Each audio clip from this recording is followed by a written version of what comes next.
Avant de commencer cette vidéo, n'hésitez pas à me soutenir en likant, vous abonnant, tout en laissant votre avis en commentaire, c'est très important pour le référencement. Et pour ceux qui souhaitent avoir encore plus d'informations ou de l'actualité concernant les différentes œuvres que je propose sur la chaîne YouTube, que ce soit du Boruto ou du Dragon Ball, n'hésitez pas à rejoindre mon serveur Discord Manga News. Sur ce, je vous souhaite une bonne vidéo. Salut les KT, j'espère que vous allez bien. On se retrouve pour parler de l'épisode 229 de Boruto, et il est temps d'en faire la review.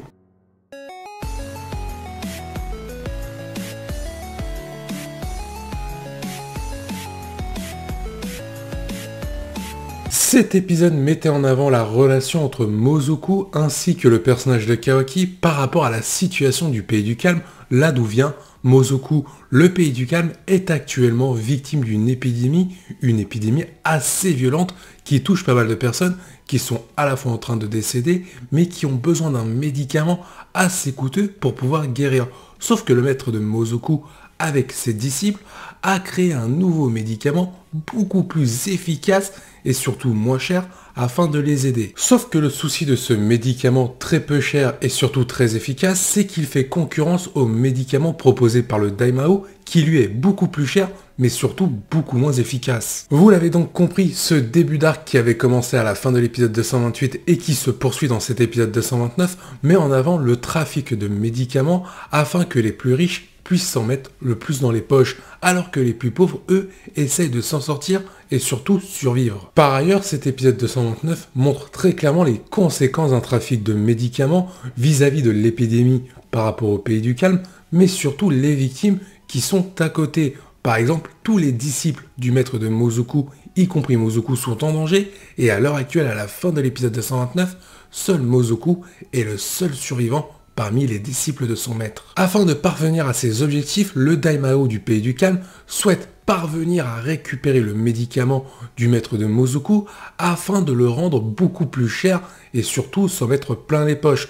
Pour cela, il a envoyé deux sbires, Jujumaru et Kuruban. Le début d'épisode nous montre très clairement un moment dramatique avec la mort d'un des disciples du maître de Mozoku éliminé par Kuruban. Ensuite, sur ce qui va se passer dans cet épisode 229, on va avoir le droit à une petite apparition de l'équipe 7 qui va apercevoir Jujumaru et Kuruban, et Boruto va sentir l'odeur du sang et un mauvais pressentiment ressortissant de ces deux personnages. Reste à savoir si l'équipe 7 dans la suite de cet arc finira par intervenir pour sauver Kawaki et Mozoku de ce danger qui les guette, car oui, comme on l'a vu dans cet épisode 229, l'équipe de Shikadai, accompagnée de Shikadai bien évidemment, de Chocho, de Kawaki et de Mozoku, s'est séparée suite à une bataille face à Jujumaru qui a blessé gravement Chocho. Shikadai et Chocho vont rentrer au village de Konoha pendant que Kawaki et Mozoku, eux, vont tenter de récupérer ce médicament afin de sauver le Pays du Calme. Cet épisode a beaucoup de points positifs et surtout des références. Déjà l'histoire de Kawaki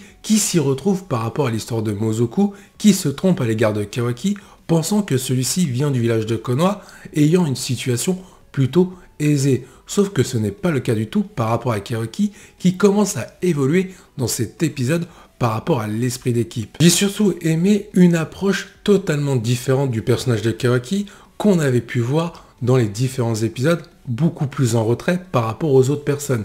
Dans cet épisode 229, Kawaki est beaucoup plus proche de l'équipe de Shikadai, mais aussi de Mozoku. Plus l'épisode avance, plus il le comprend et plus il veut l'aider. Ça, c'était très bien amené et surtout bien représentatif de la situation de Kawaki par rapport à son passé. Mais au-delà de ce scénario vis-à-vis du développement du personnage de Kawaki ainsi que le personnage de Mozoku avec le Pays du Calme, il y a des références qui font plaisir, des références nostalgiques, notamment en rapport avec Naruto et Sasuke petit, là où Chocho donne de la nourriture à Kawaki, qui prend le rôle de Naruto, et Chocho prend le rôle de Sasuke.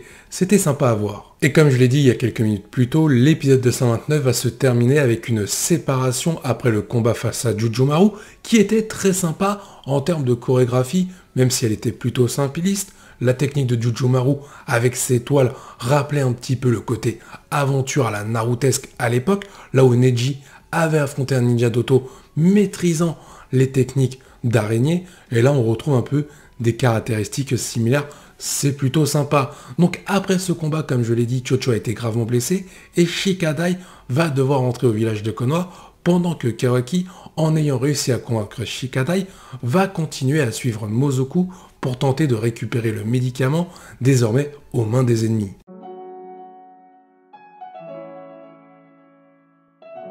Pour donner une note sur le scénario de l'épisode, je vais mettre la note de 8 sur 10. C'est un scénario plutôt sympathique avec différents développements de personnages, notamment Kawaki, Mozoku, mais surtout pas mal d'histoires autour de pays différents, notamment le pays du calme.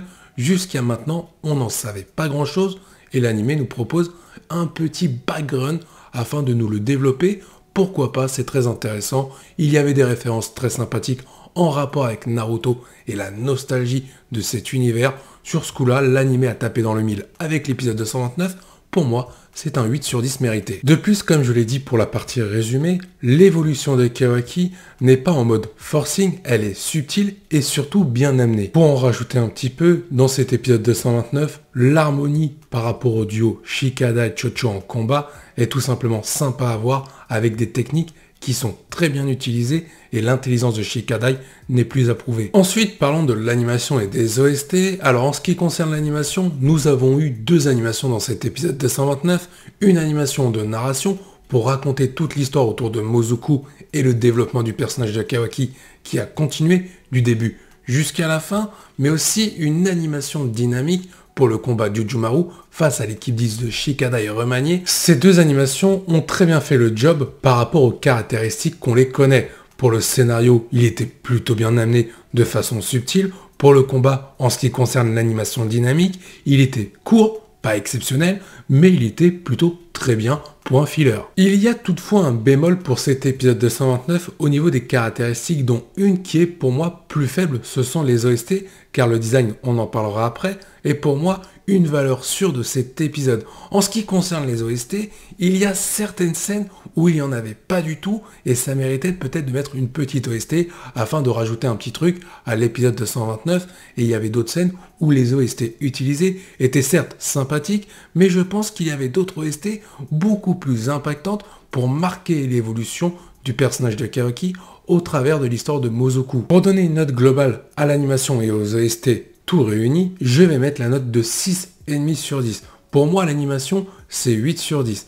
Pour moi, les OST, malheureusement, c'est 5 sur 10. Ça méritait d'avoir le petit coche en plus, la petite cerise sur le gâteau, pour vraiment mettre un épisode de qualité par rapport à cet arc filler.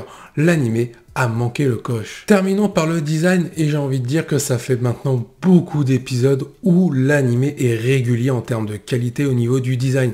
Alors certes, c'est pas exceptionnel, il n'y a pas vraiment de masterclass, hormis une lorsque Kuroban utilise sa technique pour détecter Mozoku afin de le retrouver, c'était plutôt stylé, mais il n'y a plus de catastrophe en termes de design, des personnages ratés, des personnages avec des dimensions totalement foirées. Ça, c'est terminé depuis quelques temps et ça fait plaisir de voir l'anime continuer avec cette homogénéité pour nous proposer de la qualité. Il faut donc récompenser par une bonne note. Je vais mettre la note de 7,5 sur 10 concernant le design global de cet épisode de A à Z, car tout simplement, on est toujours resté au niveau de la bonne qualité sans tomber en dessous, et ça pour moi, c'est le principal.